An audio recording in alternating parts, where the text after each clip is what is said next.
You mentioned about the values. This made me think about one of the headline topics. Were like, oh, it'd be kind of fun to talk about this.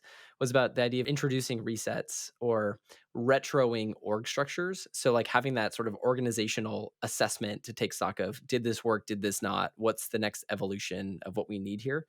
What's your mental framework around introducing resets or retroing an org?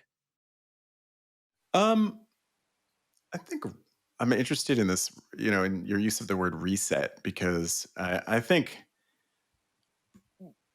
so.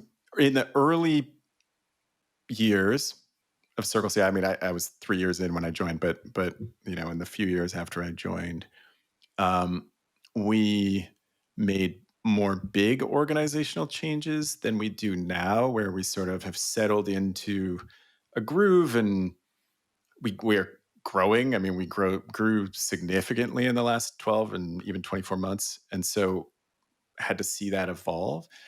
Um, and I think a reset makes me think of some of those earlier, like, oh, this isn't working. Let's try something totally different. And as bold and exciting as that sounds, it was generally highly disruptive with, minimal positive impact or a long time to realize impact, I think. I think at a smaller scale, I could envision doing sort of organizational retros.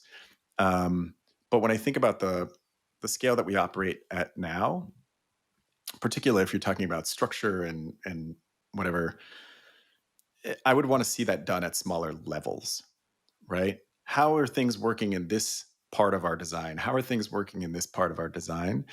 And I think the opportunity to increment your way towards better operation is probably greater than the opportunity to just be like, we're tearing it all down. This is a mess. Let's just start over with a new sort of approach. Part of that is just who ends up working in organizations at larger scales, right? Like when you got a company of 5 or 10 people, like you're kind of used to things not working. That's the name of the game, right? Like this is like whatever we're about to try is probably not going to work at all. Like we're going to be 100% wrong. And you get to the level that we're operating at, like we know what our business is, right? We know who our customers are. We can be better. There's lots of places where we can improve and tweak, but saying wholesale restart on kind of how we think about running engineering or running the organization, like those things just aren't, they're not going to happen. It would take you like a year even to make that, to execute that a really significant change. And sorry, I mentioned like the kinds of people, right? Like you bring in people who want to operate in a more stable context, right? And that's good because they start to, you go from a few superheroes to people who really know how to build teams, right? And you have more resiliency in your overall organization, all those sorts of things. Like you get a lot of positives that support being big.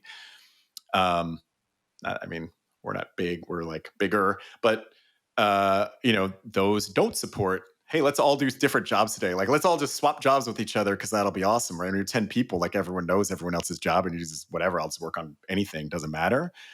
People need some space to really be focused on their piece of the puzzle. And the puzzle's gotten so big that, jumping around and shifting, I think would be.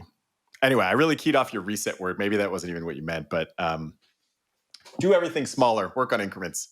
I was just about to say, like, that part was a big mental shift for me because I'm just immediately thinking like, "Oh, it's just really simple to redesign the large org," but, like, when you think about that's ultimately the summation of those small interactions in those small moments, and if you can transform those, that has a more of that exponential, compound effect on the organization to get to that level of I, transformation. I mean, if we take the one thing framework just for a second, like what's the one change that you would make in your organization? Like if you're thinking about organization, reshuffling the whole thing is like throwing all the cards up in the air and hoping they land in a different house. They don't. They're all over the ground, right? And then people have to start picking them back up. And so, but there might be one really big thing that's getting in your way right now. Like find a solution to that problem, right? Not start over. I don't know. That's my take.